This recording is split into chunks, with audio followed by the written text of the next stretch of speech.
Check 1 2 1 2. Testing 1 2 1 2. Check 1 2 1 2. Can y'all hear me out there? Can y'all hear me loud and clear? If you can hear me out there, now you can see me. I'm Doggie Diamonds. This is Doggie Diamonds TV. This is Doggie Diamonds No Filter Podcast. Normally, y'all know, I would do the interview, then upload it in clips. But tonight, being that it's the new year and y'all been rocking with me so hard this year, I just decided to do the whole show in one. I'm going to stream this whole show live, not going to cut it up, live, everything right here. So without further ado, let me bring on my guest. He goes by the name of, introduce yourself to the people.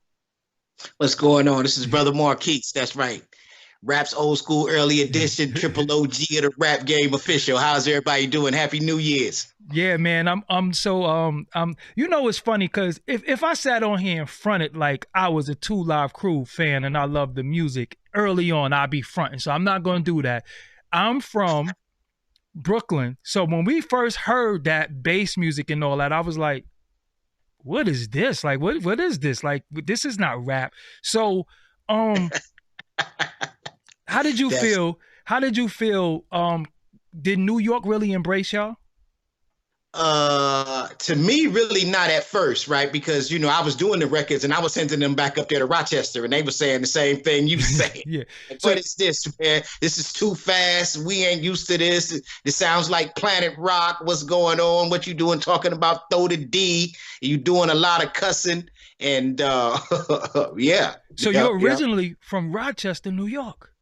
Yep, Rochester, New York, upstate. What's up, West Side? What's up, West Side, Rochester? How did you end up in Miami? Well, my mom's moved from New York to Riverside, California. Okay. Yeah, and I went to school out there for a few years. I went to high school out there, like 4 years. I met Rodney O.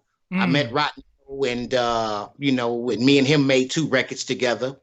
And I met Mr. Mix. I met Mr. Mix in the process of all of that because I was into scratching and cutting. I was into the culture, you know, trying to break dance and scratching and all of that. And Mr. Mix used to be one of the hottest DJs out there. And talking to him, trying to get to know him, fascinated, you know, about his ability to cut the records. And he kept his word. He kept his word, and he said, if I ever get an opportunity to work with you, I'm gonna do it. So I went back to New York. And I got a phone call in the dead of winter, because you know how those Rochester winters can be very brutal. And Mr. Mix called me, and he got me a ticket to go to Miami. Wow. Yeah. So Mr. Mix. So when Mr. Mix hit you up, was the group already in motion, or what did he call you for? What did you think he was going to Miami for? He called me because one of the founding members of 2 Live Crew, one of the original guys, his name was Yuri Violet. He had stepped out of the group for some unknown reason, and Mr. Mix just called me as his replacement. But the group was 2 Live Crew at the time. Yeah, the group was 2 Live Crew before I got in it, and before Luke got in it as well. Yep, and they had already had a couple of singles out. I think Beatbox, Throw the D, and What I Like. So yeah, they had singles out already. Yep. So I interviewed Mr. Mix before. Luke is not an original member of 2 Live Crew. No, not from the very, very start. It was Mr. Mix. It was Mr. Mix's birth child, him and Chinaman. Wow. So you was there before Luke? Yeah, sort of. Yeah, no. Me and Luke, probably like a couple of months, probably before Luke came into play. So I could say that me and Luke probably joined the group probably at the same time. But wow. You know, Luke was more like on the manager's side. Well, Luke was like a promoter back then. And I guess him and Mr. Mix, he befriended Mr. Mix, and Mr. Mix became so fond of him that Mr. Mix wanted to go into business with Luke, and you know, and things of that nature. But yeah, I can say me and Luke started in 2 Live Crew around the same time. And from what I understand, Mr. Mix really was the man behind the sound. He's the one who created bass music. Yes, wow. Yes, indeed. You know, I never knew he was the producer of the songs. Yeah, yeah. Mr. Mix did all of that work, man. A lot and lots of work because back then that was before Pro Tools and all of that digital editing. So you had to splice the tape and it was just a lot of work. That brother put in a lot of work, man. That Wow. brother put a lot of work making those records. So So, go ahead. yep. No, go ahead. And not meaning to cut you off, but Luke probably had some type of input on the bass because Luke had the crazy DJ systems with like 20 bass cabinets, so with like 3 and 4 amp racks. So Luke had the crazy DJ system with all of the speakers, and it was mostly bass. So I think Luke and Mr. Mix together developed the bass sound. Got you. Yes, because he had the when he's making the beats. I think he was using the SB 1200 too, and I think he was using the 808. But he changed the way Yep. the 808 was being used, Mm-hmm. though. He definitely changed Yep. the way the 808 was being used, and it set a precedent till this day. Mm-hmm. Um, Yep. rapping, you being from Rochester, New York, now you're in Miami, and I guess you have to rap fast and different. Who was your influences in New York? Man, my influences in New York back in the days, man, I was like loving like LL Cool J, Run Uh-huh. DMC, of course, back in the days with the Furious Five, the Fearless Four, Cold Crush Brothers, because we used to dig in the crates. We Mm. used to go to the record store and dig in the crates, and of course, up in Rochester, we couldn't get Mr. Magic.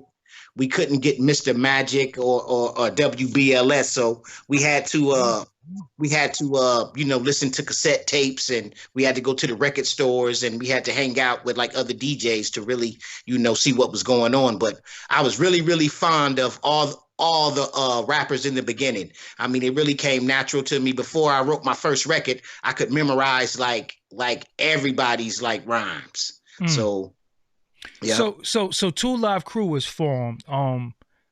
And who was Two Live Crew signed to? I never knew. What was your record label? Well, I think Mr. Mix had a distribution deal, or well, I think he had a pressing plant, like a manufacturing kind of like thing going on. I think with what was that place on Santa Monica that everybody used? Don McMillan. I can't think of the name. So that would be a P&D deal. Macola Records. Okay. Macola Records. And he used to go to a pressing plant right on Santa Monica, like in Hollywood, and he would get all of the vinyl and everything pressed up. I think it was Macola Records that Mr. Mix had a deal with.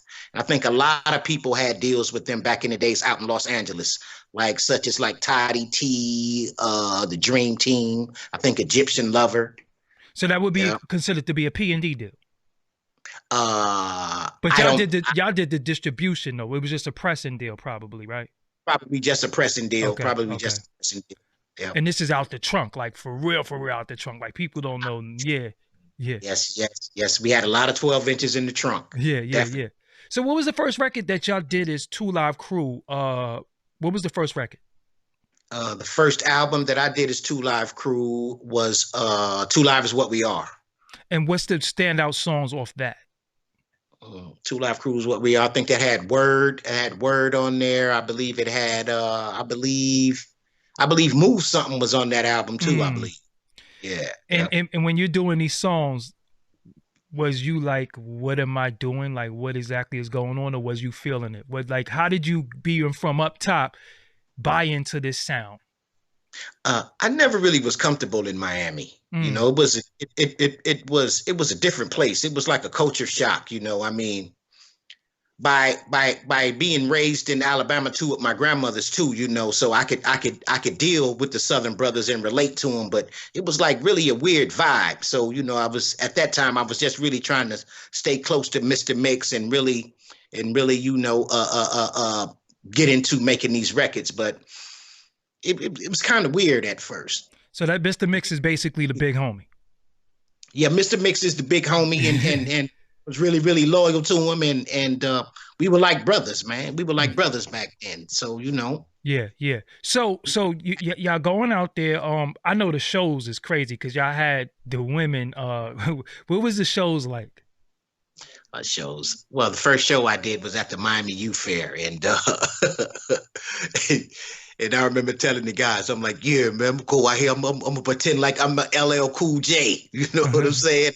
Go out here and yeah, man, I'm giving one of the best performances. You know, this is my first show here in Miami. I think it was my first big show, period. And I went out there and killed it, and it was girls in the front, and they were screaming, and yeah, and I was like, wow. I was like, wow, this is crazy. This is really, really crazy. So how many albums did y'all do as Two Live Crew? Because I think I caught on around the Me So Horny time. Was it stuff prior to that? Oh yeah, yeah. It was definitely things prior to that. It was what was it? It was Two Live Is What We Are. Two Live Is What We Are. Then I think it was, what was that? The Move Something album. Yeah, I think it was like two or three albums before Nasty As We Want to Be. And then so what is Two Live Crew? When I think Doodle Brown is not a Two Live Crew song, right? No, Doodle Brown was just it was a lyric that I had put in a song called Come On Baby. So that lyric spawned the whole song, but it's your lyrics. Yeah, it's my lyrics. Yeah, Doodle Brown. Yeah, it's my lyrics. Yep. And then it became a call and response song, basically, right? Like, right. Got you. So yeah, and that I don't know if you was going to ask that. I know that sounds gross, Doodle Brown, but I didn't get that from any kind of like, you know, anything, you know, gross or anything like that. I got that from a guy who had a top on his car. It was a rag. And he was like, yeah, man, I just got my Doodle Brown rag top put on the car. So I just took the word and, you know, and used it. It wasn't nothing crazy with that. So why is it that when we think Two Live Crew, we think Luke, but we don't like, why is it that Fresh Kid Ice, he don't really get the recognition? Like we think of Luke, but we don't really think of y'all too much. Why do you think that is? That's because Luke had, I guess he had took it upon himself to get out in the front when all of the publicity was going on. Everybody knew Two Live Crew, and we were all together before the Nasty As We Want to Be album came out, and the controversy spun around the song Me So Horny. Luke kind of put himself in the front, and you know, and truthfully, with me, you know, it was wrong for me to let him do that, but I never really could relate to Luke. He wasn't really my kind of guy, and I really didn't, you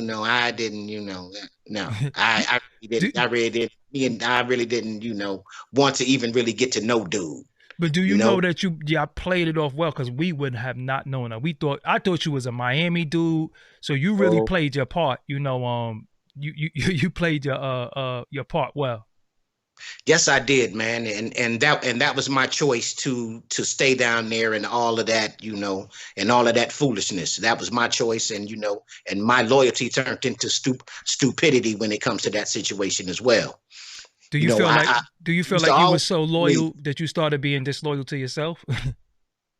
Definitely disloyal to myself. I used to tell Mr. Mix all the time, I want to leave, man. This is not cool. This dude is not cool. This place is not cool. But as I grew in Miami and as I started venturing off from Luke and his camp and started meeting other people, I started meeting some beautiful cats. I started meeting some beautiful older people. Like, you know, when my mom's had passed, it's like, you know, it's like about like 2 or 3 families that took me in there in Miami, and women with kids and everything were calling me their sons. Like, yo, you lost your mother, so now you're my son, and my home and everything that I have is open to you. And Miami has some very, very beautiful people. Very beautiful people, very down to earth, very, very real, very loyal people, you know. Are you a legend? Sometimes I think I am, and then sometimes I run from the word. Sometimes I run from the word famous. What bothers you about that? What bothers you about legend? Because, you know, and a lot of people might think I'm wrong for this, but because I feel like I've never really enjoyed the fruits of my labor, and, you know, and fame without fortune is torture, you know. Wow. And being in Two Live Crew, we went through 2 Live Crew making those albums and that little 8 year run that we had, we were not getting paid. We were not getting paid. Whoa, whoa, whoa, whoa, whoa, whoa, whoa, whoa, whoa, whoa, whoa, whoa, whoa, whoa. 7, 8 years. Yeah, what do you mean I wasn't getting paid? We were not getting paid what we were supposed to. We were not getting paid anything close to what we were supposed to. So where was the money going? Luke was keeping the money. Luke was keeping the money. Luke was keeping the money. Luke was keeping the money. He'd give us a little show money. That's all we would get, show money, and we probably wasn't getting all of the show money. So you never had your publishing? Oh, no. You was writing all the lyrics? Yep. You were Ice? Writing all of the lyrics. Me and Fresh Kid Ice was writing all of the lyrics. I wrote the biggest record we ever had, Me So Horny. I wrote Chinaman's lyrics for that record too. So you wrote Chinaman lyrics, your lyrics. Wow. Yep. All right. Hold on. How many albums did y'all do that you didn't see no money from? So you never see no money from nothing? Probably a little advancement, and then started seeing a little money after Nasty As We Want to Be, but it wasn't nothing. What, $27,000-$30,000, something like that? It wasn't nothing. It wasn't nothing for real. He was giving us peanuts. So you didn't know anything about publishing back then? No, I didn't know anything about publishing. I didn't know anything about it. I didn't know anything about publishing. They came with the publishing papers after we did Nasty As We Want to Be, and that's when they came with the BMI papers. Wow. And then you signed. What did you sign exactly? Well, it's writers. Just get writers. No mechanicals. No nothing. Just writers. So explain to the people, if you can, what is mechanicals? I think mechanicals, if they use your stuff like in stadiums and in commercials and stuff? Probably stuff like that. Probably royalties off of music that's being licensed. Got you. So you could have been getting all this play in London and all this place, and you not seeing $1 off of it, or it's going to Luke. Yep, it's going to Luke. It was going to Luke. Luke had all of the money. So how much? So I know y'all did tours though, right? Yes, we did. Yes, we did do tours. And how much was you getting a show, if you could remember? Man, I don't even know how much we were getting a show. Some would say 17, 20, but I think it was way, way more than that. But how much did you personally get? How much do you remember how much you were getting paid? Whatever Luke told the management guy to give us. So if I can remember correctly, all of our checks were different. I would get one amount, and Chinaman probably get one amount, and Mr. Mix would probably get one amount. What was your biggest check, if you could remember? I think my biggest check from Luke was like, what, $27,000 at one time, and then I think it was another one for $17,000. Then it was another one for like 12. Out of all of these because I was going platinum too. Right, that's right. I think we had the 5th gold platinum. We had the fifth gold record in hip hop, I believe, right after EPMD. So you can remember, basically, you can count all the money you got paid, because you running off numbers, but there's not big numbers. Like the kids now hold that to their ears. They are not big numbers, man. And I wasn't trying to even befriend Luke or get to know Luke to even get in there and see what was really going on. I can count on this many hands how many times I've asked Luke for some money, or it's royalty time, or where is the money? And then a couple of times when I did go ask him for some money, he was like, well, here y'all come begging. Wow. There they go, look at them. Here they come begging. So, begging for your money. Begging for our own money, yeah. So, all right. So help me understand, because the management, was that 2 Live's Crew management, or was that Luke's management? That was Luke's management. And that was already a conflict of interest. And and how old were you at this time, for the people who don't know? Well, I got in 2 Live Crew, I think, started with 2 Live Crew when I was like 18 or 19. See, you was a kid. Yeah. See, now when people listen, they be like, oh, you should have known, but you was 18 years old. You know what I'm saying? 19, yep. Right out of high school. Fresh out of high school, yep. Damn. So it was a point where you wasn't in the group no more. What made you leave the group? Well, it just got to the point, man, to where it's getting really, really disrespectful, and you can tell that Luke wanted to break up the group, because one time before, I remember this. I remember this vividly, like it happened yesterday. Me and Luke was in his BMW, and Luke, he was like, I'm gonna give you $1 million. I want you to leave Mr. Mix and Chinaman and come with me. I'm gonna give you $1 million. I said no. I said, give me and Chinaman $1 million apiece, and give Mr. Mix $2 million, because he's doing all of the work. Luke told me I was crazy, and then he kind of distanced himself from me, and I kind of distanced myself from him, like at that time. And I tried to tell Mr. Mix and Chinaman what was going on, but Mr. Mix was. He was like, Luke is my brother. He wouldn't do that. You're lying. And then Luke flipped it back on me, like I'm jealous and I'm trying to break up the group. So was it? Let me ask you something. Was it drugs into play? Was it women back then? What was going on? Man, we was in Miami in the 80s. It was drugs everywhere. You Scarface, for real, right? What was going on in Harlem? I used to see all of the Harlem cats in Miami. Yeah, it was drugs everywhere. It was drugs everywhere. So was it a part? Do you think is a time where you might have got caught up partying so much that you wasn't really paying attention to your money? Yeah. I was partying with no money. Okay. To tell you the truth, everything was free. I was partying with no money, and I was partying by myself. And like I said before, it had got to a point to where, I wasn't even trying to ask Luke for anything. I wasn't even trying to see him, basically talk to him. I didn't want to have nothing to do with him. So how was y'all working? I mean, we would just come to the studio and write and do stuff. And then like, how was that going? How was that working? I would want to try to do all of my parts in there with Mr. Mix by himself. Mm-hmm. And when everybody else come, I would try to be out of there. But yeah, it was hell. It was torture. You sitting in the room with somebody that that's sticking you like that, and you sitting in there and trying to work with them. It was not a good feeling.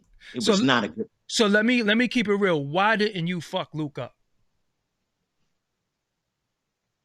I don't have any brothers and sisters. I didn't have any brothers and sisters at that time. I just had a mom. You got to remember, I'm down there in Miami.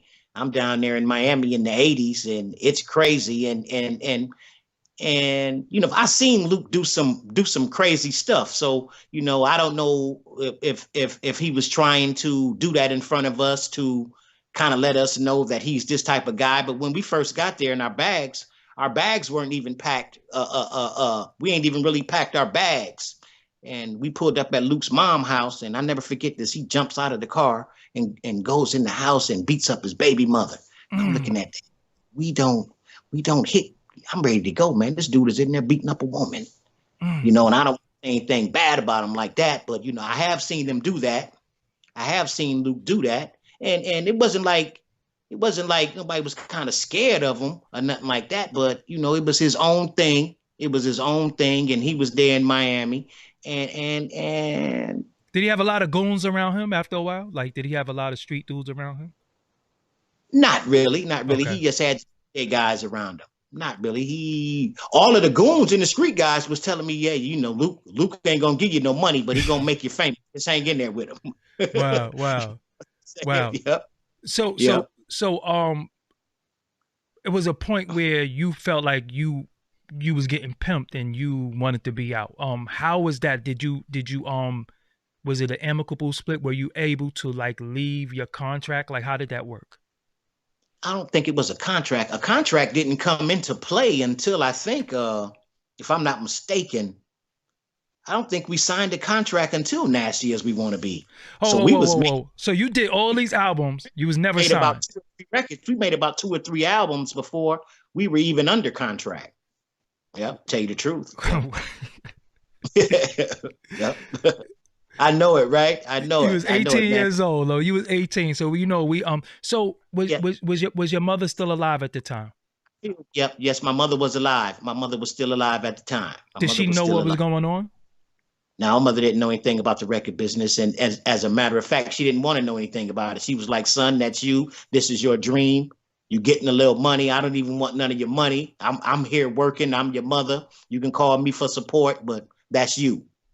Yep. So where did you live? Did you ever have your own apartment, own car? Like, how was you living? Well, we lived in an apartment together. I had to have someone to ask Luke to help me get a car. He didn't even want to do that. He was, and then he finally broke down and got me a car. What kind of car was it? I had a Mustang. I had a Mustang GT. I had a stick. Luke taught me how to drive a stick. Yeah. And I had taught me how to drive a stick. Yeah. So Chinaman, Fresh Kid Ice. I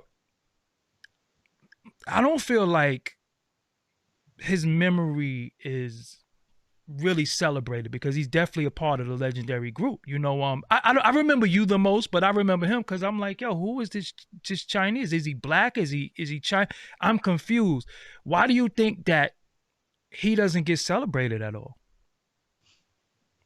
Because everybody, when it comes to Two Live Crew, everybody automatically gravitates to Luther. But Chinaman is he's half Asian and Trinidadian, and he's from that's right. He's from Brooklyn, New York. He graduated from Tilden High School. He's from my town. Wow, I didn't even know that. Wow. Yes, yeah. He has brothers and everybody up there, and he's from Brooklyn. I feel good. I feel good about that now. Hold on, he's from the K. You know what I'm saying? That's good. The Kings County. Yep. So y'all really New Yorkers. So, but you have BET Awards. You have all these things that Luke does, but he never really mentions y'all. Why do you think that is? Because he wants all of that for himself. Wow. He wants all of that for himself, man. He wants all of that for himself. And he still can have it. But I'm just trying to honor Chinaman's death in the right way. So that's why I'm coming out speaking my truth. Yeah. Why have you been silent so long? And even if it makes me seem really, really unintelligent or whatever, but I'm coming out speaking the truth. Why have you been silent? Because for a long time, Luke was out there putting himself in the front, and I'm just basically tired of him lying. Gotcha. I'm just basically tired of him lying. Chinaman died. He died with nothing. Wow. And just tired of Luke lying. I'm just tired of him lying. He didn't by himself. Luke did not do all of that by himself. He did not have a name until we came into play. Everybody helped each other. But Luke wanted to take all of the credit for going all the way to the Supreme Court and doing all of that. We did all of that together. Yeah, because you actually were banned. What was that like, fighting the Supreme Court and everything? It was cool. Actually, going to court, it was okay. It was kind of like, it was like messing with us. Really, it was like really over some petty stuff. I think that sheriff guy down there, Nick Navarro, he just wanted to get some fame, some props, and some notoriety for messing with somebody, and he chose to, and he chose to mess with us. This is a crazy question, but I gotta ask you: how did y'all dodge AIDS? I just gotta know. How y'all dodge AIDS? Because I know y'all had a lot of women out there. I know y'all was going crazy. How did y'all not get the germ? Hey, man. I got to ask that. That's the first time somebody ever asked that. I thank God. God, right? That I don't know. I don't got it. I don't got it. I thank God I ain't got coronavirus or none of that. I'm good. I don't know. I don't know. Yeah, because I want people to know, talking to you behind it was a lot of girls, but it wasn't that wild. Is it a misconception that it was just sex all day, every day? No. I definitely did not live a debauchery lifestyle. God, wow. You know what we would think you did though, because of the image. Yeah, well, I always, I could always. It was easy, and I always liked the cute girls with the natural hair, kind of fair, light skin. I like the pretty dark girls. I liked all kind of women, but it wasn't like that. It wasn't like that. It wasn't like that, and I thank God. That I didn't. So you didn't spread children all around the country. Oh no, Not that either. Not that either. I used to hear Luke talk about all the time about going to Ebony drugstore and getting the one shot. And Luke used to always say, "Yeah, you ain't getting none unless you get burnt." Wow. I'm like, I don't know about all that. So, was you around? Who was the Poison Clan? Poison Clan's JT Money. That's like one of my favorite rappers right there, JT Money. Yep, and Drugs and Debonair from East New York. Wow. They came from New York to Miami. That's one of the worst places. So, the Poison Clan, you was around for that also. Yeah, I was around for that. What was that relationship like? Did everybody have this tumultuous relationship with Luke? Because I remember when H-Town was signed to Luke and they came on the BET Awards. I was out of there when H-Town came. I don't know nothing about none of that. But remember, they had the handcuffs on. They was like, we're under. We don't want to be on this label no more. We hate the label and all that. Like you already knew to leave. Yep. Luke didn't want to pay nobody nothing. He didn't want to pay nobody nothing. And I guess he felt like, since he took all of our money, and actually Luke took the Poison Clan from Mr. Mix. Wow. So JT Money was signed to the Poison Clan from Mr. Mix. That was Mr. Mix group. So instead of Luke helping Mr. Mix distribute that the right way, Luke just took the whole project. And I remember Luke changed the locks on the studio. So y'all couldn't get. So Mr. Mix couldn't get in the studio no more. Yep, couldn't get in to finish doing work. So Mr. Mix did all these beats. Did he get paid? I never asked him. Did he get his money too? I don't know. I hope he did. I hope he did. Really, really loved Luke. Luke couldn't do no wrong to Mr. Mix. He really, really loved Luke, and I was loyal to Mr. Mix. So I'm like, I'm hanging in here with you, but this guy right here, man, I don't know. So can you right now go outside and do a show and say, Brother Marquis of 2 Live Crew? Can you use that name? Yes, I can. Was it a time where you couldn't use the name? Well, Little Joe will always try to tell you that you can't use the name. Who the hell is Little Joe? Story. Who the hell is Little Joe? Luke sold a catalog to Little Joe for like under $1 million. Or Luke could tell you that Little Joe took it or whatever, but I think it was some money exchange somewhere. Little Joe was at one time, he was Luke's in-house attorney. Mm-hmm. And everybody knows that he put himself in position to wait for Luke to make a mistake so that he could take advantage of it and possibly take over Luke's company catalog and all of that, which he did. So he sold your music. That's right. Sold us like slaves to the white man, and then went and told everybody we went over there to the white man working like slaves, and he sold us like slaves in the beginning. He dehumanized us first. And just sold our whole catalog, went to bankruptcy court and sold our whole catalog. Like, that's them Negroes work. I done already made the money off of it. I'm going to sell it to the white man. And then we went over there to the white man. And then Luke telling everybody on the black side of the business, don't mess with them. They over there with the white man, and the white man then took my music. But Luke ain't being honest with everybody, telling people that he sold the music. So when he sold us and got this money, did you get anything? No, never got anything from Luke. Never got anything. I think Luke got millions of dollars for the Band in the USA, album, and didn't give us anything. Some say 5 million, some say 14 million. I think we only got $12,000 for that whole thing because Luke, we did some tour. It was supposed to be like $1 million tour, and I think Luke did some of the dates. He did some of the dates and gave me $12,000, and that was that.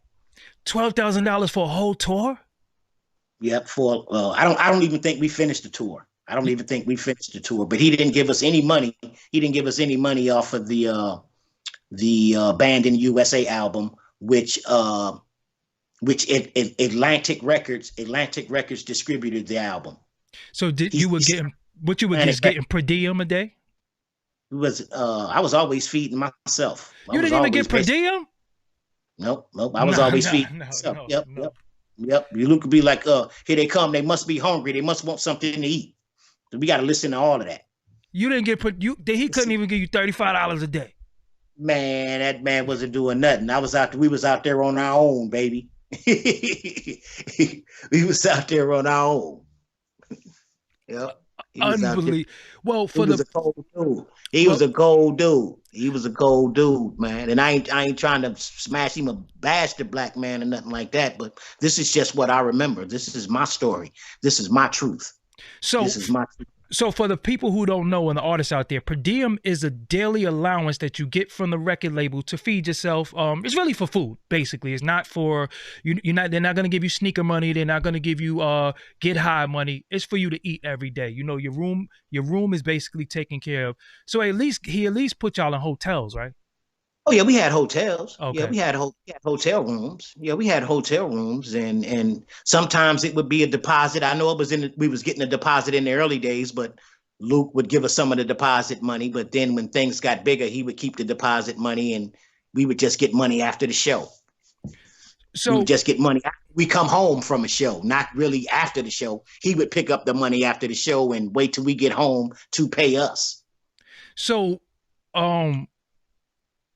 it was a point where you were famous, excuse my language, you was a famous broke person. Oh yeah, no doubt. And that's how I made it. I was so famous that I could make it by being broke. Wow. Ain't that something? Yep. Wow. That's wow. When the last time you had a conversation with Luke? Last time I think it was at Jazz in the Gardens when Nita Baker performed at Jazz in the Gardens. She kept saying it was her last show, and I'm a Nita Baker fan, and that was year. What was the conversation like? Somebody have to go. Well, first when Luke first came in, he walked right by me like I didn't exist. So it's always one of Luke's guys that always say, "Hey, Luke's back here, come and see him." And Luke really don't want to see me, but you know, some of the guys say, "Luke back there, man, go see him." And I went back there and he gave me his phone number. I called him. He talked to me one time and then he blocked me as usual. Damn. He blocked. Yeah. So right now you have all this music out there that you've done. You said it's what, 8 albums or more? It's probably more than 8 albums. It should be like around 13 albums because I think we did something. We made a couple of albums over there with Little Joe Records. So it should be about 10, 12 albums. So you have all of these albums out there, and you don't get any. Did you start getting your everything back now? Or you getting your publishing now for everything, or you still don't get nothing? Writers, we just get writers from BMI, little sound exchange check. Yep. But now, when did that start? Thank you for the donation, Joel. Somebody said, I feel sorry for this brother, but Luke growing up is addressing black issues in a Republican Hispanic Miami. Yeah, whatever. Yeah. So Miami now is a hotspot. It's a hub. It we got Rick Ross, we have Fat Joe moved there, we have Nori down there. Do you got a key to the city? Oh no. I'm good inside the city of Miami, like Liberty City and through up and through there, but I've never really got into the record industry part with guys down there. Maybe that could have been my fault. Record industry cats, other rappers don't mess with me for some reason, and I'm cool with that. I'm cool with it. I am so. So French Montana uses his record, and Luke was upset about it. But French basically said, "You don't own the record. I know who I paid." What was your thoughts on that? He was right. I think Little Joe. I think he paid Little Joe Records, Joseph Weinberger. But French Montana, when I met him, he was a real cool dude. Real cool dude. I had a really quick little good like 2 or 3 minute conversation with him. He was a real cool guy. You know, French it's Montana. Funny talking to you. Reason why I love my job, because this is my hobby, but I turned it into my job. I never thought in my whole life I would ever be talking to you. Like seriously, because I remember being a little kid and y'all music come on and we just had to turn it off. Like y'all was getting no burn, because once we started realizing, hold on, this is like the closest we could get to some type of soft porn. You know what I'm saying? I never thought I would be ever talk to you in life. And this is just like, I've never been starstruck, but I'm a little amazed because I really, really rock with you. You know what I'm saying? It's like, yo, man, this is Brother Marquis. And your voice was a little different, your rapping voice from your talking voice. Why is that? I have no idea. I have no idea. Probably was those effects that Mr. Mix was putting on me. And you know and going back to like the beginning of this conversation when you were saying that, you know, that you've never did a lot of talking because it felt stupid. I felt stupid the way that everything happened. We never had anybody in our corner. We were very, very young and we got taken advantage of at a young age and so quickly to where it's just look up, man, and it's just done. It's just over. You know what I mean? And makes me feel really, really stupid for being that loyal for so long and choosing to let myself stay in that type of abuse. You know? Yeah. Shout out to Heritage Hip Hop on the check-in too. So, Brother Marquis, were you able to leave with your name? Yeah, my name, of course. I'm gonna leave with my name. So how come? So how come when y'all left? Because there's a point where you and Chinaman reunited, right? Did y'all ever reunite and do stuff? Yeah, Chinaman was my guy, man, and I told Chinaman, I told him, I said, man, like after his accident, I told him, and I remember telling him this a couple of times. I'm like, yo, man, you kind of messed up, you know, that thing. I'm like, I'd never leave you.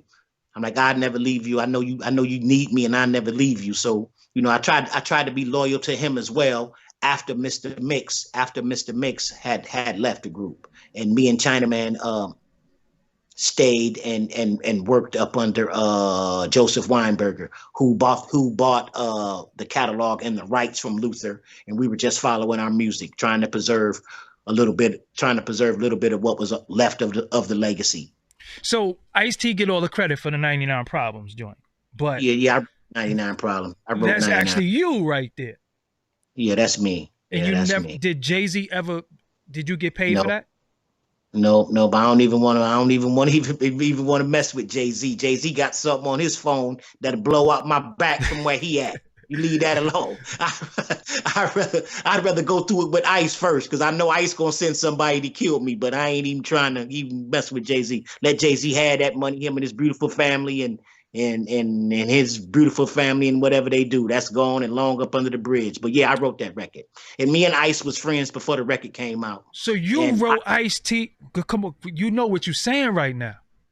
Yeah. And you never got pub for that? No, Ice gave me $10,000. He gave me $10,000, and I tried to get a lawyer, but not realizing that Jay-Z is really, it got to the Associated Press. And then Ice used the excuse, oh, I put the suits on him.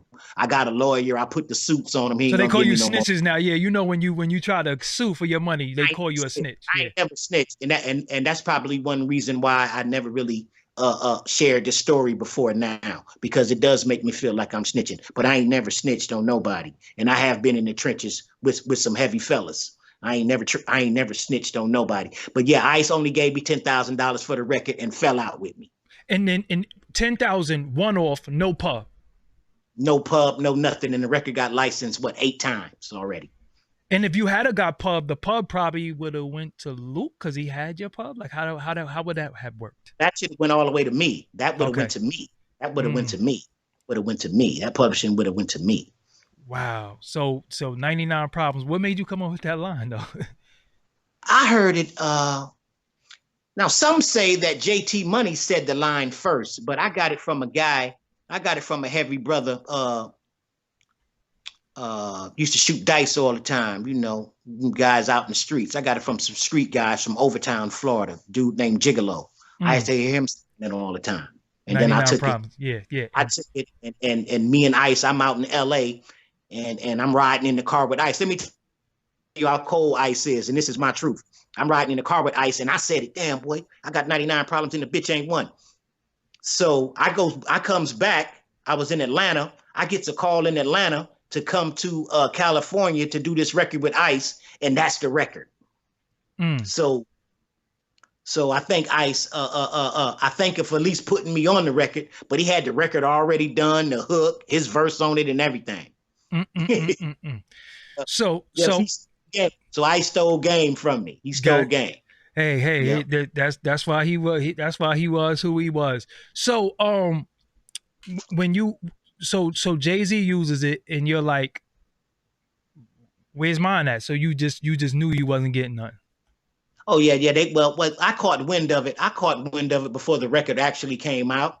And I called ISIS people and they were like, yeah, how did you find out about that? They started acting funny. They started acting shady right from the beginning. So I'm like, oh, here we go again. I'm like, here we go again. And you know, and yeah, that happened, man. I sure hate that got away from me. I didn't get a plaque for that or nothing. ISA even say Jay-Z didn't even give him a plaque for it.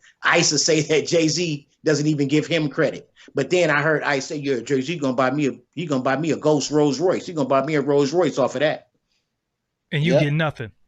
And I get nothing. Yep. And ICE don't want to pay me because like I told you, the lawyers got involved. I tried to get a lawyer to look into that. And as a matter of fact, that the lawyer just shut me down. I don't know if they gave him some money or what, but the case just went cold. The lawyer just stopped communicating with me and the case just went cold. Is there statute of limitations, or you can try to get yours whenever? I think the statute of limitations for that is over. Wow. So you can't. Yeah. And ICE is cold because, you know, I had some friends of ISIS that were friends of mine. And I guess they are like, you know how rich, you have the little entourage with the rich guy. So I guess they don't want to make ICE mad. So they didn't stop communicating with me too. ICE then told all of his friends, don't say nothing to me. I guess he gonna fire him or something. These is guys in their 60s. Wow. They can't say nothing to me because ICE told them. Yeah, they listened to yeah. So you know what's crazy to me, because again, I just remember you running around the videos, you having fun, and me so horny and all these songs, and I wouldn't expect your life to be where it is right now. Like, I thought you would have been good. I didn't hear from you from years, but I thought you would have been good. I thought you'd have been up. I thought you would have. Why do you have such a good spirit?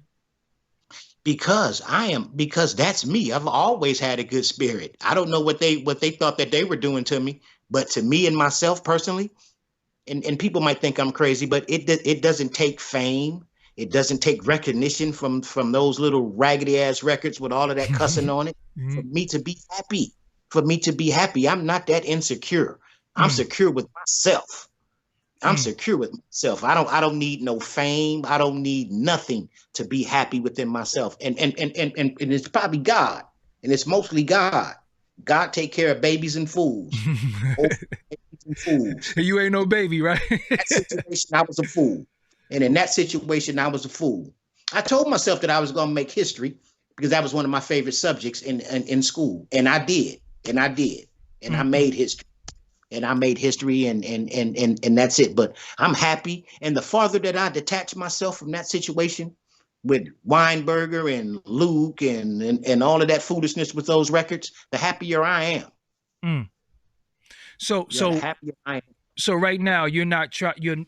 Are you trying to rectify anything with Luke at any time?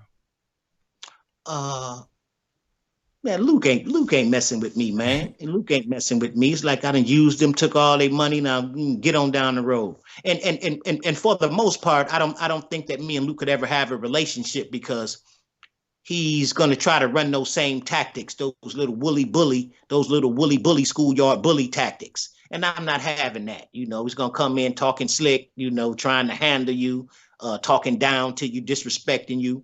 And then I don't think that me and Luke will ever have a successful meeting because, I'm going to have to fight him and his overly gorgeous secretary. So it'll never happen. And they say, you heard that saying, all money ain't good money. That's definitely not good money. I did a whole live stream called All Money Ain't Good Money. So not only did you not get paid, you said Chinaman didn't get paid. So did he die broke too?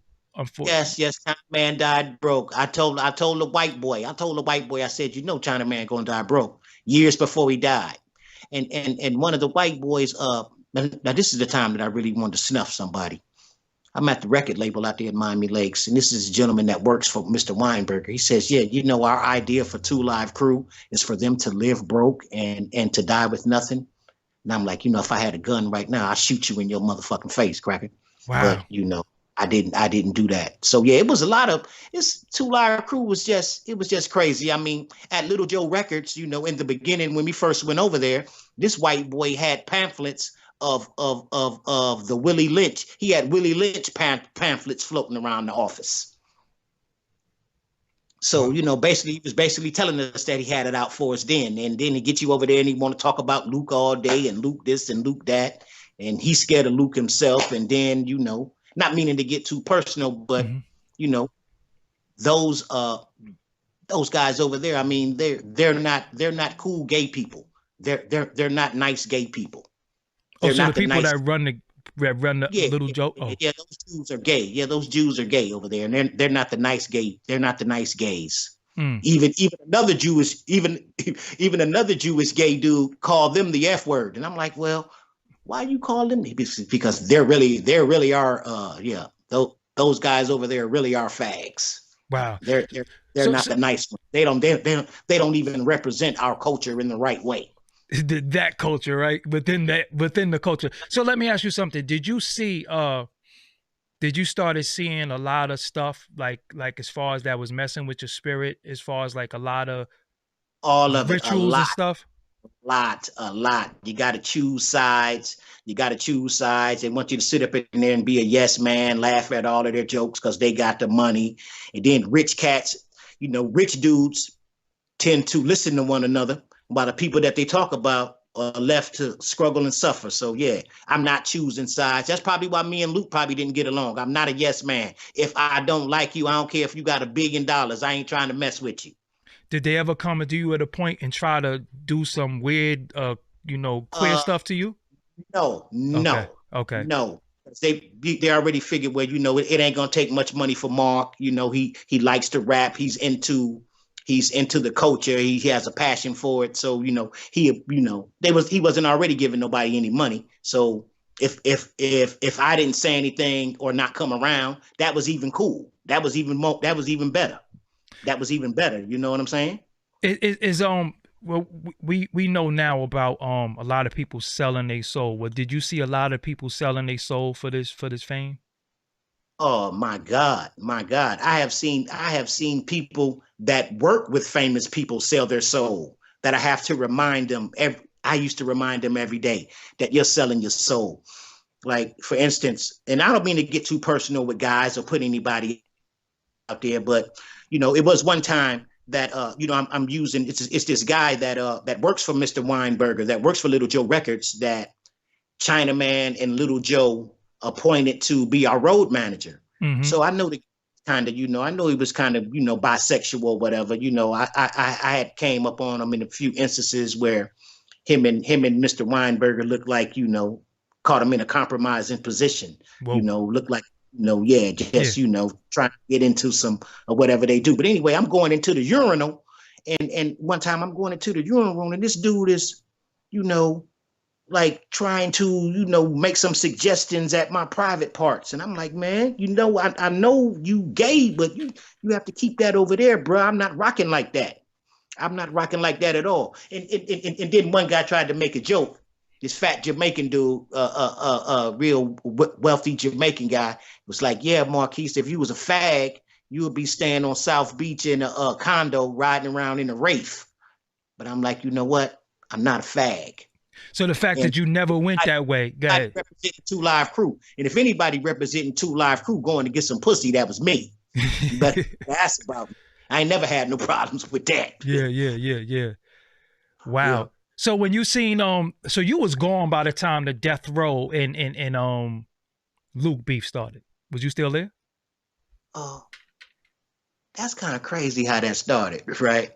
For me, because I got people that come from LA. I got cousins that come from LA, and they come from right in there and kind of into that culture, which they never did like Luke. So I had a cousin sometimes that he would. I wouldn't even think, he'd pop up in the limousine coming to pick us up from the hotel, and he'd be in the limousine. And, and Luke was made mention one time that who are these guys with those Jerry curls, and, cousin, he carried 245s, and he wanted to peel Luke. I used to be like, no, leave him alone. And that's kind of, he was kind of into that at that time in the 90s. He was into that sort of thing.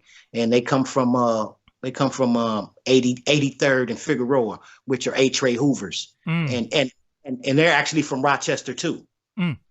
Actually from Rochester too. So yeah, these are and he didn't like Luke, and he was into that kind of thing at one time, and he really wanted to knock Luke over. And I was like, man, don't do it, please don't do it. Let him live, let him have that money, please don't do it. And I think it was, but they told me it was a couple of phone calls made to where, like, if you come to California, I'm gonna do something to you, and Luke was like, well, who is this? And they said Compton Crip gang, but really they was another gang. And then Luke started talk about cowards in Compton. I don't know if that's all the way true. I try to know the stuff that I know, but I heard something like that, but I don't know if that was all the way true. But yeah, I was at the Jack the Rapper in Orlando when when Luke had boosted up the Miami dudes to fight the LA dudes. I thought that was really so stupid. So you was there. The LA dudes, yeah. Who was the LA dudes exactly? They was, I don't know, some of Snoop's them people, but I was with Pac, and the rapper Mac 10 was right there while they were fighting. And I'm like, I'm not gonna be fighting nobody from LA because I got to go to LA to see my favorite auntie. And so you seen it and they got it on. You was right there. They got it on. Yeah, and I got to maneuver through A-Tray Gangster Crips, so I ain't messing with LA. Period. and I heard that Luke had some big football dudes with him though, like out there. He had like the everybody loves Luke. Everybody loves Luke. Luke is the guy.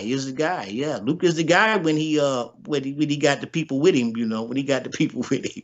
Yeah. Could I real quick? Could y'all get the likes up on this video? Come on, man. I need them likes. We got 1,400 people in the room, and we got 300 likes. This is Brother Marquis from the legendary group 2 Live Crew. I'm gonna let him know I think he's a legend, even though I don't really like the legend word either, though. I have an issue with legend, but I really believe that you did legendary stuff. So that's what makes you a legend. It's just so bad that I don't like how we treat our legends, and I think many of our legends don't get paid like legends. So, I have an issue with that. Right now, if Luke call you and say, let's do a 2 Live Crew album, what would you say? I don't think that would ever happen. Luke has a lot of pride. He has too much pride.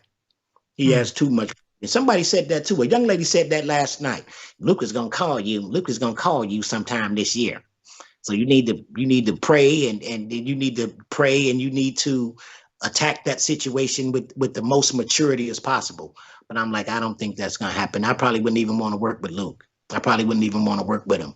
And right now he probably he ain't gonna never say it, but he probably could use me right now because he didn't want to he didn't ever want to do anything because we was over there with Mr. Weinberger, and Mr. Weinberger owns the name 2 Live Crew. The Jewish dudes, they own the name 2 Live Crew. Wow, because he sold everything, right? Yeah, Luke sold everything. I ain't over there with Mr. Weinberger right now, and Luke still ain't messing with me. He's always say, well, if they wasn't over there with the cracker, that's what he called. They wasn't over there with the cracker, I messed with him. But I ain't with the cracker right now. So he still ain't gonna mess with me. So that ain't gonna never happen. Did you see the rise of, was you around or was you gone when you started seeing like the Trick Daddies come into the scene and the Rick Rosses and the Trinas? Was you still in Miami for all that? Yeah, I was around. I think I was in one of Trick Daddy videos, one of his first videos. Trick Daddy's a real cool dude. I like Trick. He's funny. He's real funny. He's real intelligent. I actually like talking to him. And I just seen him a couple weeks ago, about a month ago, and I had a chance to congratulate him on everything. He's real, Trick's real good dude. So when they see you, are they like, OG, legend? How do everybody treat you? Regular. I don't expect to get treated any kind of way, with respect. I just want the same respect that I'd give the average guy in and outside of the music business. What I'm saying to you is that when they see you, because when artists from New York see somebody like like a Grandmaster Caz or somebody like that, or Big Daddy Kane and Rakim, we know that, okay, you are the forefather of what we're doing here. So when these Miami artists see you, they don't say, OG, you thank you. Yeah, they say that. Okay. Some of them say that. Yeah, what's up, OG? How you doing? And basically I keep it moving. I keep it moving. I've never gravitated to where celebrities were, man. I've never did. I was always into my own thing. If you rap and we make music That's just what we do, but we ain't got nothing in common. And besides, when we was in Two Live Crew too, when we was doing all of that, they tried to isolate us from everything. Wow. They always kept us away from everybody. Yeah, kept us away from everybody. I guess Luke probably thought somebody was gonna try to sign us or steal us or whatever, and I was cool with that, man. Why didn't you go solo? I'm the only child. I've been by myself I've been taking care of myself my whole life. Why didn't you go solo? I didn't go solo because it was just too much pain. I was hurt. I could never focus. And Mr. Mix left. That was all I knew. That was all I was used to working with. I could never work with nobody. I could never work with nobody else. And then, you know, after that too, then my mom's died, and then I was partying a little bit more. And that's when, you know, drugs came into play a little bit in my life. And I wasn't just there. I wasn't just there mentally. And for a while I gave up on I wasn't even listening to rap music. I would be into R&B. I was just like, fuck that whole vibe. Yeah. Did you do you feel like you was at a point where they was feeding you drugs to keep you hell no. I'm in Miami. I can get my own drugs. Shit, I can get them and sell them right now if I want to. Well, no. We don't say that on here. He's saying hypothetically. You know what I'm saying? Yeah, but when you ain't Vlad, Vlad, so I'm safe with you. you are absolutely safe with me. You know what I'm saying? Why haven't you? I think you did an interview with Soren Baker. Shout out to Soren Baker and Unique Access. Why aren't you plastered all over the blogger spheres? Why aren't you doing all these interviews? I don't know, man. I don't know. I think that's God's protection. God is saving me for something. He is saving me for something. Yep, saving me for something. Man. I'm happy, but I'm so, like I said, I don't get starstruck, but I'm happy that you're here. Shout out to Nicole for making this happen, because she definitely was like, yo, you got to interview Brother Marquis. And I was like, who's Brother Marquis? She was like, Two Live Crew. I'm like, hold on, because you know what? You always resemble to me. You and Mr. Cheeks always resembled to me. So I used to always be like, Mr. Cheeks looked like the dude from Two Live Crew to me. Like because you had the gold teeth. You know what I'm saying? You had the gold teeth. So y'all always the jewelry. Did you at least they at least bought you jewelry though, right? Or you had to pay for your own jewelry? I bought my own jewelry. You know, it was things that, you know, it wasn't like all the way bad. I mean, you know, Luke had built a subdivision. He gave me a house. Okay. I had like things. I had, Mercedes, Cadillacs, trucks, and things of that sort. But he was not giving us the money. That was just off of show money and a little bit of money that he was giving us. And then when he did give me some money and I bought a car, that's the first thing he said. Oh yeah, you should be saving that money instead of going out here buying cars, putting rims on them. So he'll give you some money and then tell you don't spend it in the same place. And the check ain't shit. And the check ain't shit, basically. You know what I'm saying? Crazy. So he did do some things like that. He gave me my own house, and versus Chinaman and Mr. Mix, they had to pay for theirs. Mine was free, and I probably had a little bit more cars than them. Mr. Mix had all of the jewelry. I never was too much into jewelry anyway, because it was in Miami. That shit was hot. That shit get hot all around your neck. That shit be hot. And with all that shit, I like to move around a little bit too much.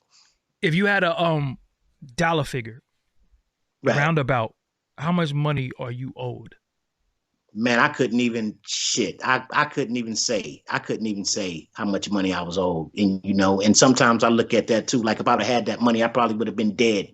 Probably would have been around a pole somewhere fucked up and dead. So it's cool. It's working out. I came with Luke with nothing. I left him with nothing. So it's like a dice game. I broke even. And you're alive. And I'm alive. And you're alive. And I'm happy as fuck. Yep. Yeah, shout out to Russell Adams for the donation. Wasn't Dougie Fresh signed to Luke too? I don't think so. Hell no. No, he signed the Hammer. He signed the Hammer. I'm bugging. He signed the Hammer. Yeah, I'm bugging. He signed the Hammer. But nobody trying to sign to Luke, especially not from. I think the only person that was signed. I think Professor Griff was signed to Luke, and he had Jiggy G. Yeah, you're right. What the hell was Professor Griff doing? Professor Griff was signed to Luke, and then how that was crazy how that started. We damn near had to fight PE because Leor Cohen used to give us the business back in the days. Two Live Crew gets 10 minutes. They can't put up no backdrop, no riser.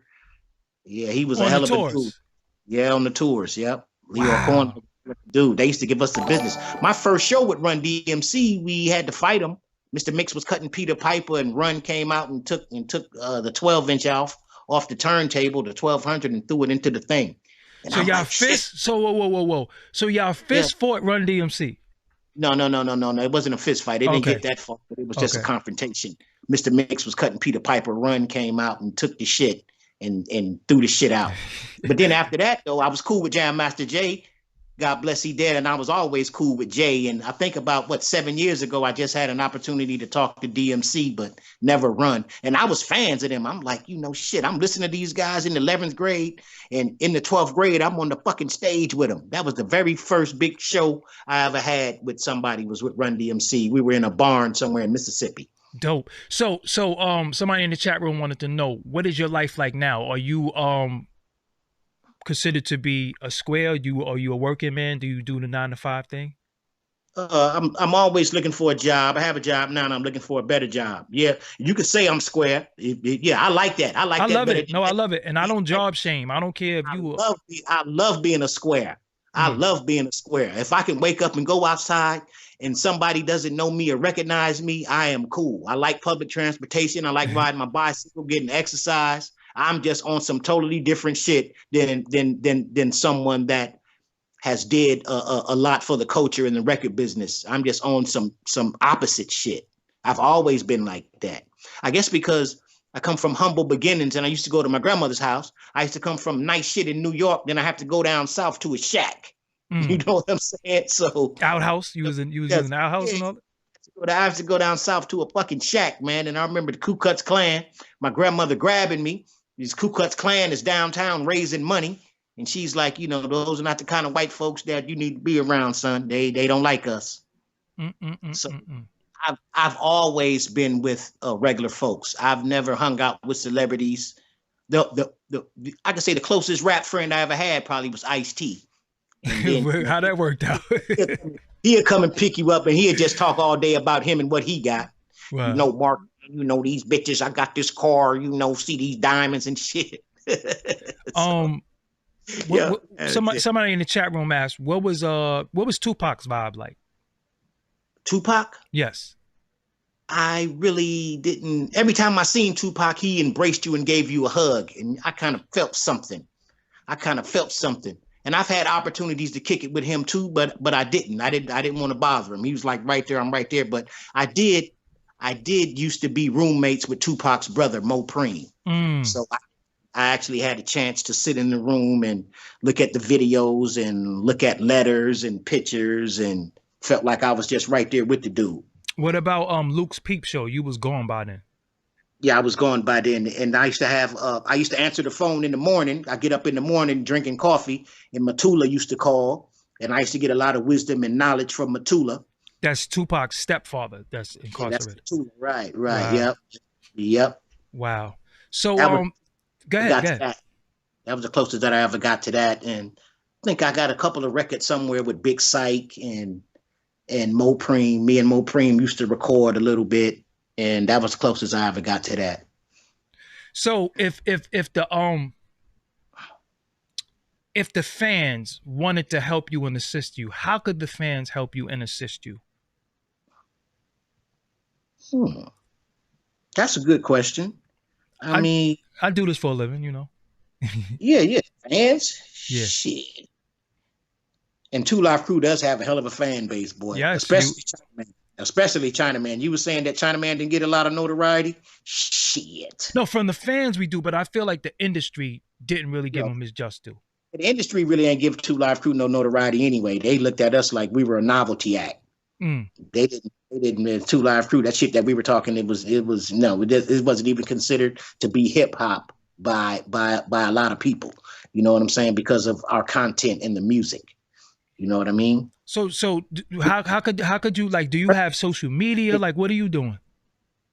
Me, I have Facebook right now, just for my relatives out there, so they can keep track of me. Come on, man. Okay, We got to make you an Instagram. What's going on, man? You need an Instagram. but I'm not. You know what? I am not with social media. I think that shit is for them young kids. I was on there. I think I got 800 fucking followers, and that was it. And I'm like, I'm done with this shit. No, no, I'm no, not no, fit. no, no, no, no. So you still have the page? Yeah, but I forgot the email, the passwords, and the phone numbers No, to no, those no. pages. I'm gonna talk to Nicole. We're going to make brother. No, listen, no, listen, bro, because this is the deal. Like, you know, what I love about my audience, we Yeah. love legendary artists. That's what I pride myself in, you know, dealing with. So you have people that just want to talk to you, just tell you how much they love you and all that. And I think you need that love. You know, like I said, I want to give you, you know, the love, but you need that love. You know what I'm saying? You definitely need that love. You definitely need the fans to let you know what you did for them, and how they got beatings because your records was on, and how they snuck to the store and bought your records. You know what I'm saying? You do have a Cash App. I think Nicole is in the chat, and she actually put your Cash App up. Nicole, can you Well, put it up one more time? that's embarrassing. I don't need nobody to send me no money. I can get my own money. I can feed myself. Nah, bro, nah, it ain't about I that. don't But need nobody sending me no money. I ain't that bad. no, no, no, God damn. it's not about that. It's not about that.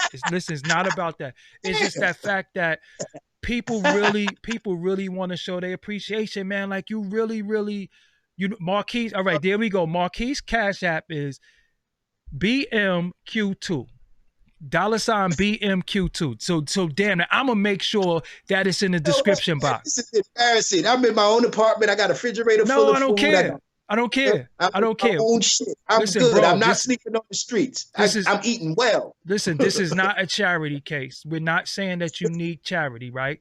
The deal Right. is that it's people who want to support you for what you did for the culture. And some people just want to say, yo, listen, thank you.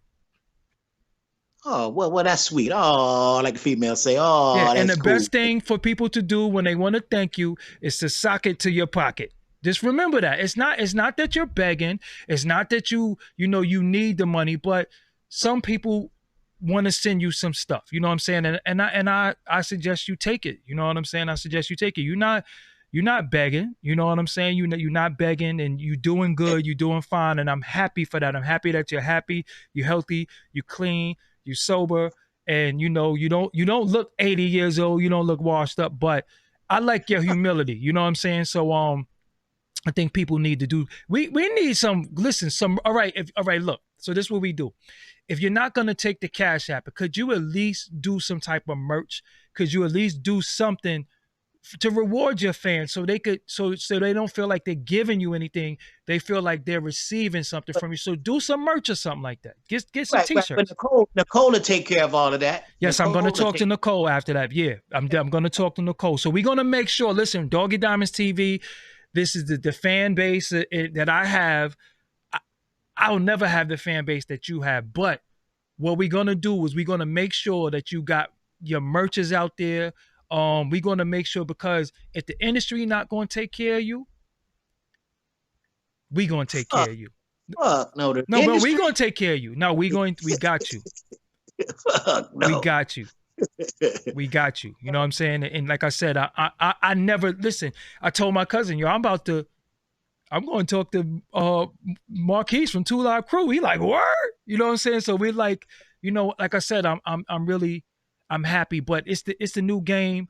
I want you to be in the game, and you're playing it your way, right? So if you get merch, it could be just a T-shirt. You know what I'm saying? Just a T-shirt with your face on it. It don't have to say Two Live Crew. We want you to get your just due. You know what I'm saying? Even if it comes from the people. You know what I'm saying? So Nicole, I'm going to talk to Nicole later on. I'm telling you, we going to get you some T-shirts. Shout out to Anthony Patrick for the donation. Look, Anthony Patrick said, you just gave me memories. Thank you. We have 1,400 people in the room to see you, bro. They came to see you. They're here. They're in my room. We're already at 700 likes. We're already, I'm looking at the playbacks in real time. We're already due to have at least 11,000 views on this video. 11,000. big. I love the people. I love the people. I love the energy of the people. I love the Yeah. people more than I love more than I love the And they're industry. in the I chat love, room saying that they love you. You know what I'm saying? So what we want to love do, we want to make sure you have shirts. We want to make sure you have something to at least you don't feel like you don't feel like you're begging. You feel like, hey, I gave you a shirt. You know what I'm saying? So we definitely I'm gonna help Nicole set you up because I got my own, my own shirts and everything like that. So you won't even have to do nothing. You won't have to do nothing. All you're gonna do is get something sent to you when they buy your stuff. You don't have to bag nothing up. You don't have to make the shirt. You don't have to do anything. I make sure everything is straight. You know what I'm saying? And from me, Doggie Diamonds, for you coming and blessing my platform, I definitely want to make sure that you good. So we got to get you an Instagram. Stop playing. I'm gonna be calling your phone like, yo, what's the Instagram? What's the Instagram? We got to get you an Instagram. You on I start Facebook. Instagram. Yeah, no, we're gonna get you on and we're gonna make sure on your Instagram. We're gonna make sure you know how to operate the Instagram. You know what I'm saying? And I know how to operate the Instagram. yeah, because we had a little, I just want the people to know this Skype was a little, we got it though. We got it though. He caught on, but we almost didn't. And shout out to Nicole, you know what I'm saying? I'm gonna get it, boy. I'm gonna get it after I get up. I told you was prehistoric. I'm gonna get it from the females. I told you was prehistoric. Yeah. You need to get with it. Yeah. No, but what I want to do, like I said, for me, I feel honored. I feel happy. And you've been texting me, and you've been really, really corresponding to me, you wishing me well. And it's rare that people like you exist in this industry still. You're not even angry. You're not bitter. Cause see me, I would have clapped Luke. I'm gonna just keep it real. I would have shot him in his leg or something like that. Just me personally. I just can't. But you happy and you smiling and you having a good time, and I'm happy that you're happy. Man, I'm not gonna let that shit keep me down, man. That's just money. That's just money, and that's just how some people are. Some people are gonna be that way. I'm not gonna let them take my joy, steal my joy. For what? Yeah. This is all I got. This is all I got. Yeah. This is all I got. My soul, and I kept it. I kept it. And you're blessed and highly favored. You know what I'm saying? And we're going to show you. Like I said, the people definitely going to show you. My audience is definitely going to show you. We're going to get you an Instagram. We're going to do a complete 2021. This is the beginning of the year. And this is the first, besides Brother Cam, this is the first live stream I did live with the people. Normally, again, I do it and then upload it. So we not going to let you go out unfortunately, like Chinaman, we're not going to let you go out like that. We're not going to let you go out with people not knowing who you are. We're not going to let you go out going out without you receiving your just due, because some people die from the lack of appreciation. You know what I'm saying? And we're going to make sure that you appreciate it, you celebrate it. You got all them damn albums, and you got, like I said, you a part of my, I wasn't even supposed to be looking at your stuff. And I was young. I probably was in single digits and I was getting in trouble. You know what I'm saying? So I want to be personally responsible for helping getting you together and making sure you have your audience that you deserve. I want you to be able to touch the people, and I want the people to be able to touch you. You know what I'm saying? So we're going to make sure your merch is straight. And I'm not going to get $1 off nothing. Let's just say that I don't want nothing. You know what I'm saying? I'm happy that you came here. So I'm definitely going to speak to Nicole, and I'm going to give her all the knowledge and wisdom that I have to make sure you doing good and you great. You know what I'm saying? And I thank you for coming. So you can't give out your Instagram because you ain't got it yet, but you will have an Instagram before this week is out. Yeah. You will have an Instagram before this week is out. I will. So yo, bro.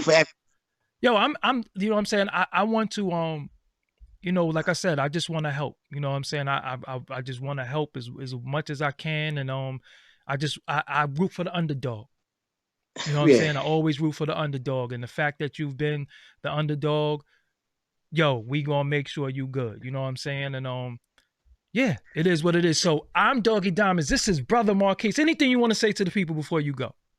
Man, I love the people. I love the fans. I love everybody who supported us throughout the years, and the people, and their ongoing and continual support throughout all of the bullshit and fuckery, that's still stuck behind Two Live Crew when me and Chinaman was out there touring. the people that came to see us and showed their love and appreciation. I wouldn't have been able to even do that if it wasn't for the people. So, the fans have always been there. I just detached myself away from the industry, and that the fans have always been there. I just went left, in a good way. You had to deprogram yourself. So what about the book? Do you don't have a book coming? You gotta have a book. Nicole was talking about that. Me and Nicole is talking about that right now. I got some people that want to help me do that, but you got to be careful with the information. You got to find the right person. No. We like I said, no, we going listen, man. Like I said, I'm in now. I'm in by default. You know what I'm saying? And I want to thank you for coming on here. Thanks to Nicole Key. She's in the chat room right now, for being down. You know what I'm saying? Because it's rare that you find people that are down. She down for you. Like she want to see you win. You know what I'm saying? Man. God has sent that girl, man, and man, she's been hanging in there with me, man, through thick and thin. I really appreciate that young lady. She's been working on this thing, man, for like about 2 or 3 years right now.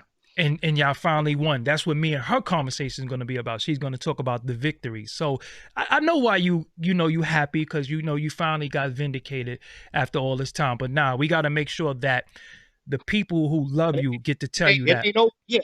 It ain't over yet. No, it ain't over yet. No, you still, yeah. It ain't over yet. But bringing light to it, right, also helps you in the court of public opinion, which is very important. You know what I'm saying? Right. And it is what it is. So, I'm going to sign you out, and I'm going to sign up the show. I will chat it up with you later on. Nicole is on the West Coast, so I get to call her. And again, thank you for joining me today. And we're going to build later on. All right, cool beans, brother. Right, I love peace. you, man. Yeah, love you too, man. Man, right. and I'm gonna call you. I got some things that I need to ask you. Yes. But thank you for everything, man, and thank you for allowing me to be on your platform, share your platform with you. And I'm peace glad out, that you came on. Love all fans. Thanks to everybody that tuned in. All right, peace. So yeah, y'all, that was Brother Marquis from the legendary group 2 Live Crew, man.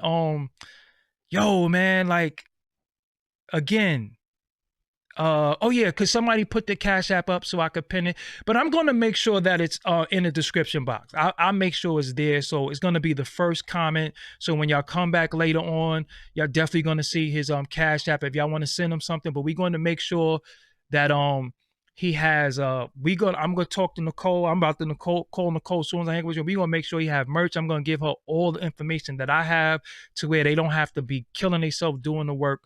And I'm just happy, man. I just interviewed Brother Marquis from 2 Live Crew, you know what I'm saying? From Me So Horny fame and banned in the USA, and really responsible for putting Miami on the map. So what I need y'all to do, my people, I need y'all to share this.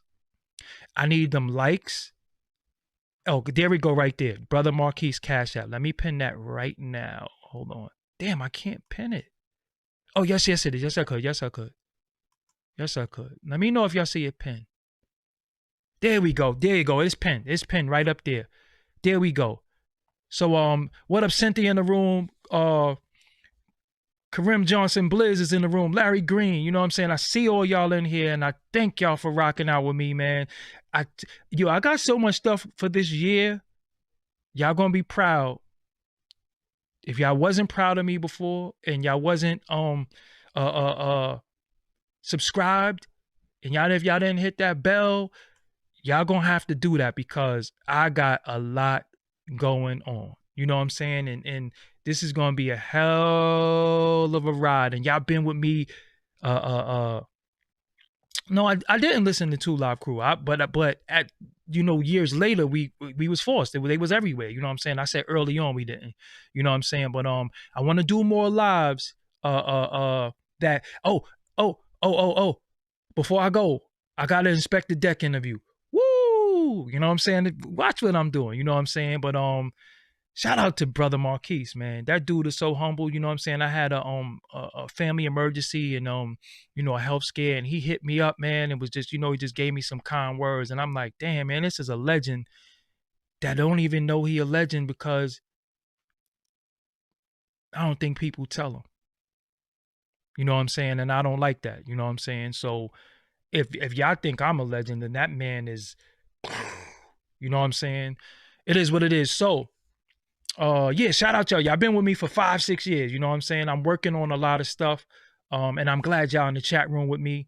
Y'all here with me tonight. So with that, you know, I gotta go. It is the time. I got a lot going on, and y'all gonna see. You know what I'm saying? Y'all gonna see. I'm gonna put a little clip or the suspected deck out. If y'all follow me on Instagram, Doggie Diamonds, y'all would see. And me, and you know, Deck don't do interviews. Inspector Deck don't do interviews. So we went deep, deep, deep, deep, deep. You know what I'm saying? But it is what it is. I thank y'all for joining me again. No matter what we talk about, we always talk about the music. That's what brings us all together. So we could talk about a lot of the gossip, we could talk about all of that, but we always have to talk about the music. So I need y'all to like this. I need y'all to share this. I need you to share this to your Facebook. I need you to share this to your Twitter. I need you to share this all over. I need you to share this. I need you to screenshot it, put it on your Instagram. Yo, we just heard from Brother Marquis from 2 Live Crew. We didn't even know if he was alive. We didn't know what was going on. That man is alive, living, breathing. Shout out to Boxing Legend United for the donation. Thank you, thank you, thank you. You know what I'm saying? So with that, man, I'm Doggie Diamonds. I'm out of here until next time. Oh, and make sure you click the bell, please. And also, the audio version of this will be out soon. So make sure you subscribe to the podcast, the audio. I'm on iTunes, I'm on Spotify. You know what I'm saying? But we gonna make sure that man get an Instagram. We gonna make sure he get we gonna make sure he get his just due. You know what I'm saying? And yeah, I'm Doggie Diamonds, and I need that at least 200K subscribers. You know what I'm saying? Tell a friend to tell a friend they need to subscribe, because there's a lot of buffoonery and coonery going on, and these channels have a lot of subscribers, and I'm a little confused. You know what I'm saying? About what do y'all want? You know what I'm saying? Not my audience, but I'm confused by what are people really gravitating towards, you know? So it is what it is, man. I'm Doggie Diamonds. I'm out. Peace. Make sure you click subscribe, youtube.com/Doggie Diamonds TV. Until next time, peace.